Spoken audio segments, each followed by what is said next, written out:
네, 오늘은 창세기 23장 말씀 같이 보도록 하겠습니다. 제가 먼저 본문 말씀 읽겠습니다. 사라가 127세를 살았으니 이것이 곧 사라가 누린 햇수라. 사라가 가나안 땅 헤브론 곧 기럇 아르바에서 죽음에 아브라함이 들어가서 사라를 위하여 슬퍼하며 애통하다가 그 시신 앞에서 일어나 나가서 헷 족속에게 말하여 이르되 나는 당신들 중에 나그네요 거류하는 자이니 당신들 중에서 내게 매장할 소유지를 주어 내가 나의 죽은 자를 내 앞에서 내어다가 장사하게 하시오. 헷 족속이 아브라함에게 대답하여 이르되 내 주여 들으소서. 당신은 우리 가운데 있는 하나님이 세우신 지도자이시니 우리 묘실 중에서 좋은 것을 택하여 당신의 죽은 자를 장사하소서. 우리 중에서 자기 묘실에 당신의 죽은 자 장사함을 금할 자가 없으리이다. 아브라함이 일어나 그 땅 주민 헷 족속을 향하여 몸을 굽히고 그들에게 말하여 이르되 나로 나의 죽은 자를 내 앞에서 내어다가 장사하게 하는 일이 당신들의 뜻일진데 내 말을 듣고 나를 위하여 소할의 아들 에브론에게 구하여 그가 그의 밭머리에 있는 그의 막벨라 굴을 내게 주도록 하되 충분한 대가를 받고 그 굴을 내게 주어 당신들 중에서 매장할 소유지가 되게 하기를 원하노라 하매 에브론이 헷 족속 중에 앉아 있더니 그가 헷 족속 곧 성문에 들어온 모든 자가 듣는 데서 아브라함에게 대답하여 이르되 내 주여 그리마시고 내 말을 들으소서. 내가 그 밭을 당신에게 드리고 그 속의 굴도 내가 당신에게 드리되 내가 내 동족 앞에서 당신에게 드리오니 당신의 죽은 자를 장사하소서. 아브라함이 이에 그 땅의 백성 앞에서 몸을 굽히고 그 땅의 백성이 듣는 데서 에브론에게 말하여 이르되 당신이 합당히 여기면 청하건대 내 말을 들으시오. 내가 그 밭값을 당신에게 주리니 당신은 내게서 받으시오. 내가 나의 죽은 자를 거기 장사하겠노라. 에브론이 아브라함에게 대답하여 이르되 내 주여 내 말을 들으소서. 땅값은 은 400세겔이나 그것이 나와 당신 사이에 무슨 문제가 되리이까. 당신의 죽은 자를 장사하소서.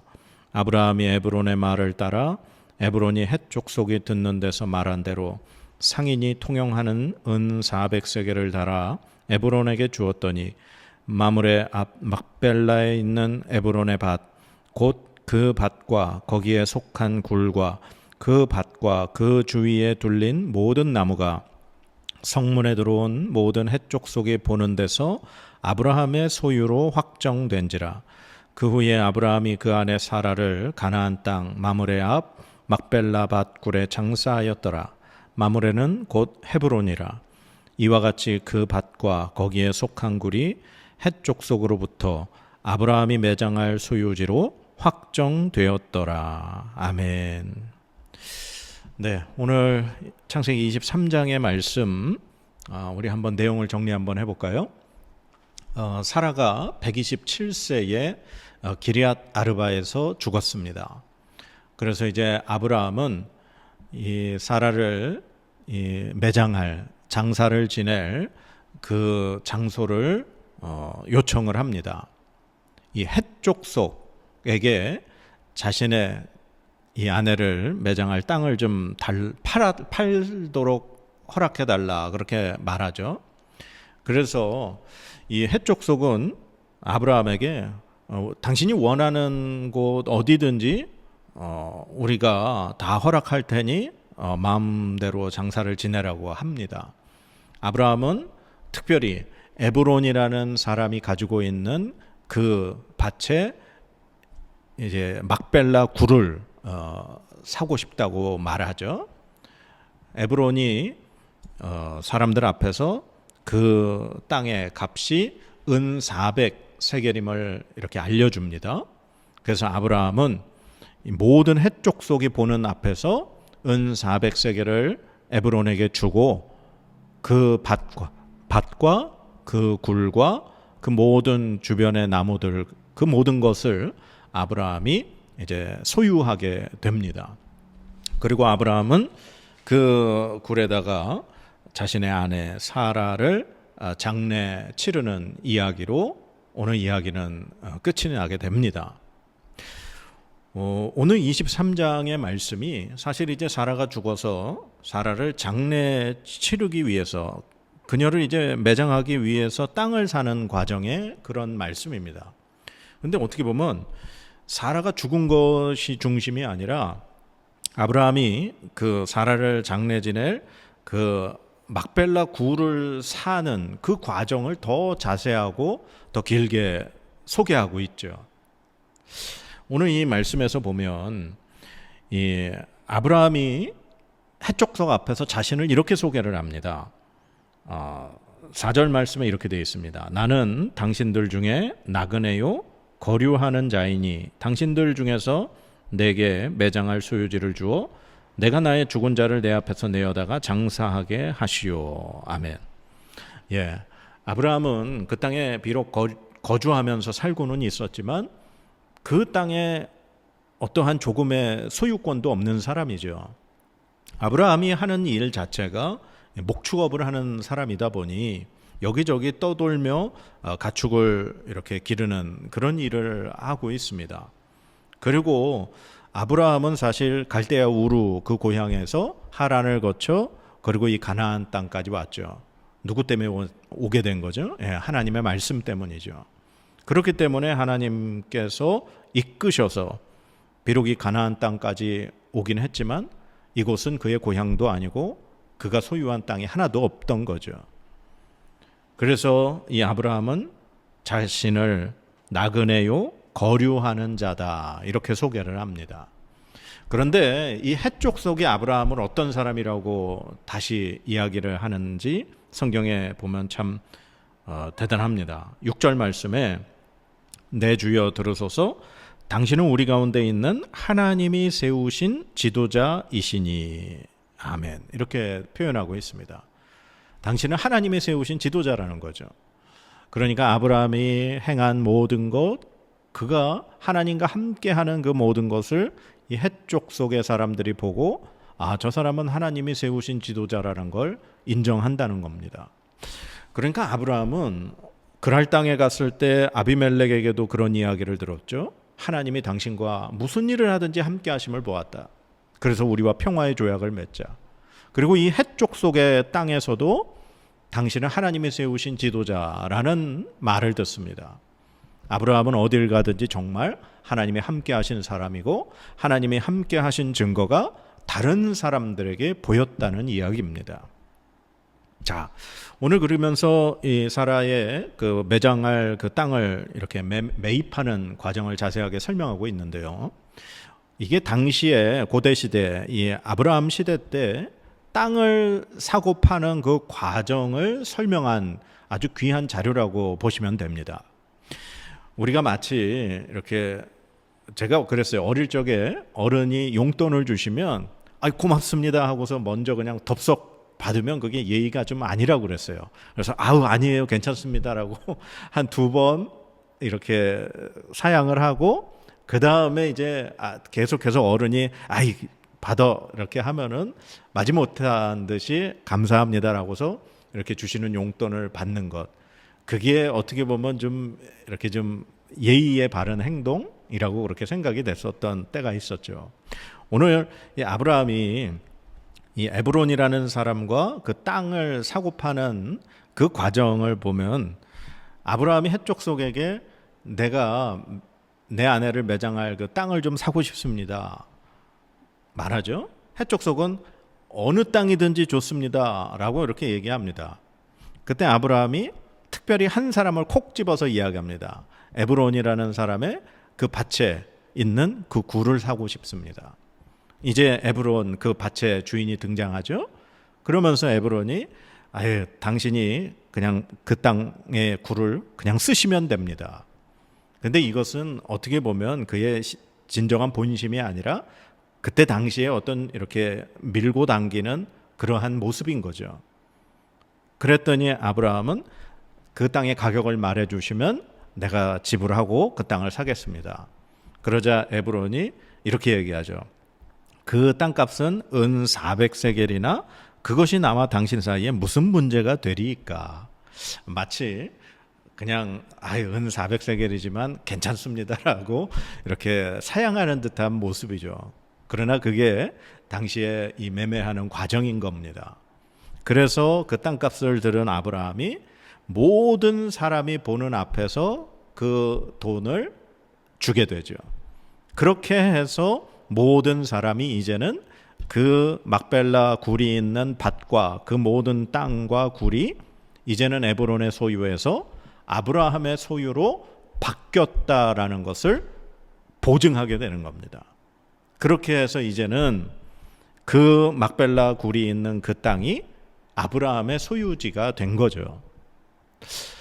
자, 그러면 오늘 이 창세기 23장에서 사라가 죽은 그 일보다 이 막벨라 굴을 사는 과정을 왜 성경은 길고 자세하게 그렇게 기록하고 있을까요?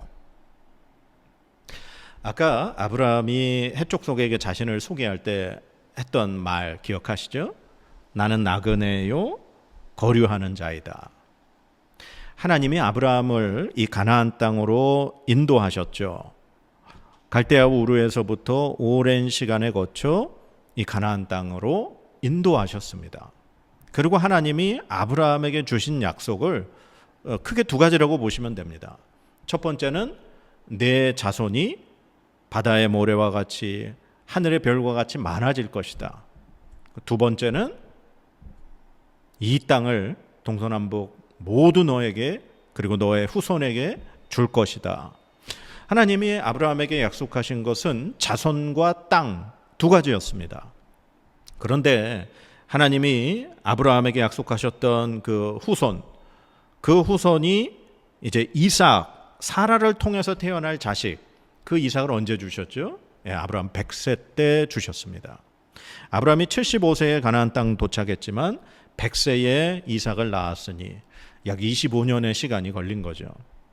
그렇게 해서 지금 사라가 127세를 살고 죽었으니 지금 그 이후로도 한 27년이 지난 시점이라면 오랜 시간 지금 아브라함에게는 땅이 없이 이삭만 있는 겁니다. 그러니까 하나님의 약속이 절반만 이루어진 상태로 지금 지나온 것이죠. 그런데 오늘 이 사라가 죽음으로 인해 사라를 매장할 땅이 이제 필요했고 그 땅을 사는 과정을 오늘 성경은 자세하게 기록을 합니다. 그런데 오늘 말씀을 읽으면서 여러분들 발견하셨을지 모르겠습니다. 계속해서 반복해서 등장하는 말이 있었습니다. 그것은 바로 매장할 소유지, 즉 아브라함이 소유할 땅, 소유지라는 단어가 굉장히 많이 등장합니다. 이 말이 4절에도 당신들 중에서 내게 매장할 소유지를 주어 이렇게 표현이 되어 있고요. 9절 말씀에도 그 굴을 내게 주어 당신들 중에서 매장할 소유지가 되게 하기를 원하노라. 그리고 이제 18절에도 해쪽 속이 보는 데서 아브라함의 소유로 확정된지라. 그 다음에 마지막 20절에 아브라함이 매장할 소유지로 확정되었더라. 이렇게 기록이 되어 있습니다. 그러니까 계속해서 오늘 23장에서 반복해서 등장하는 단어가 소유지라는 겁니다.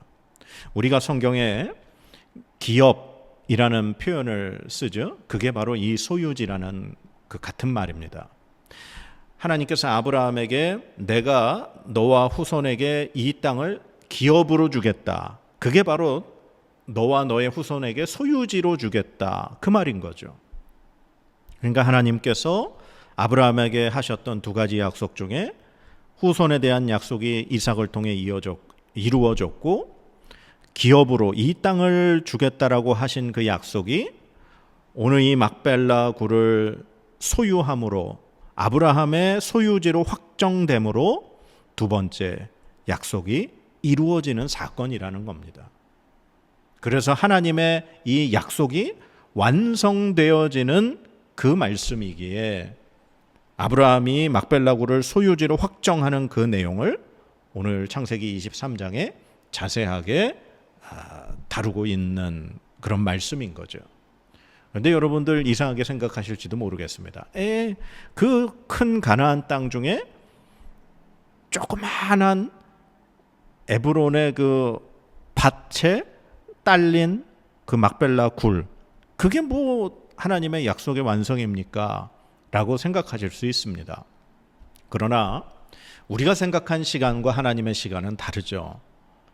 하나님이 후손을 약속하셨고 그 후손을 주시는 것에도 이삭이라는 한 아들을 주시는데도 아브라함이 100세까지 기다리는 시간이 필요했습니다. 그리고 하나님이 이 가나안 땅을 너와 후손에게 주겠다고 하신 그 약속이 이제 훗날 이스라엘 백성이 애굽에서 시간이 되고 하나님의 때가 되어 그들을 출애굽시키시고 이제 여호수아를 통해 그들을 이끌고 가나안 땅에 들어가서 정착하게 되는 데까지 한참의 시간이 필요하긴 합니다.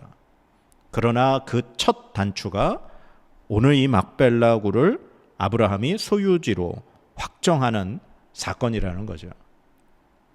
우리가 열왕기상 18장에 갈멜산에서 바알과 아세라 선지자들과 대결하는 엘리야의 사건을 우리 기억하실 겁니다. 엘리야가 그 우상을 섬기는 그들을 물리치고 그리고 하늘에서 비가 오기를 간절히 엘리야가 기도합니다.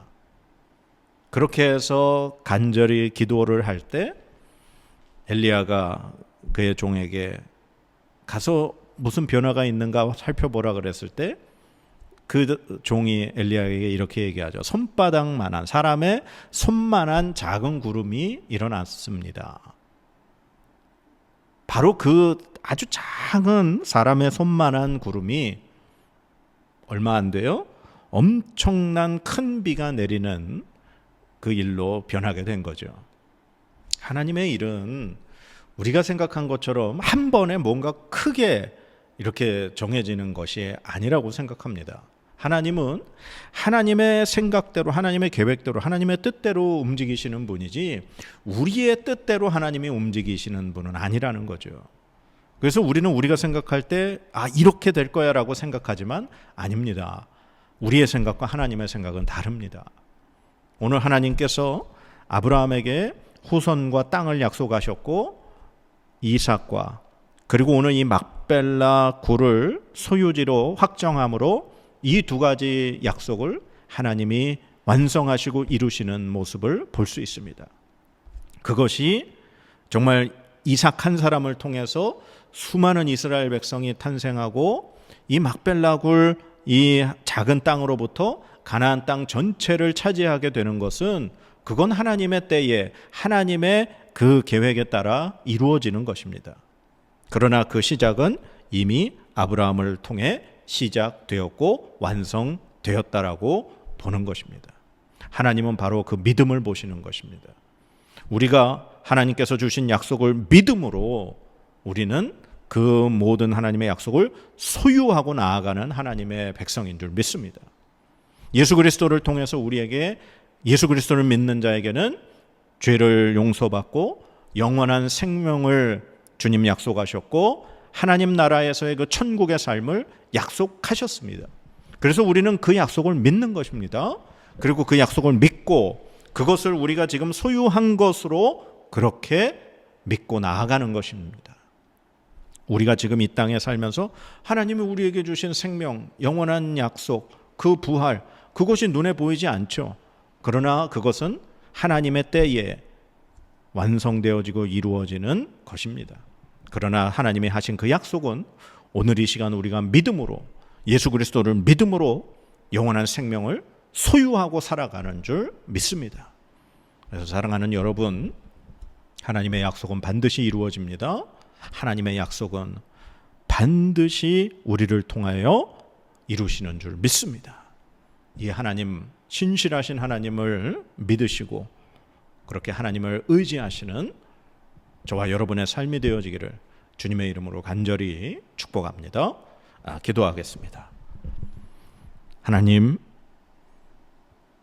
약속을 이루시는 하나님을 찬양합니다. 그 약속을 반드시 지키시는 하나님 앞에 영광과 존귀를 올려드립니다.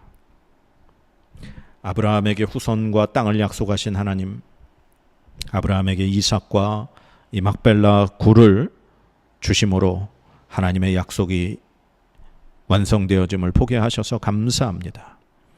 우리에게 하나님 약속하신 예수 그리스도를 통한 부활과 영원한 생명 우리가 믿습니다.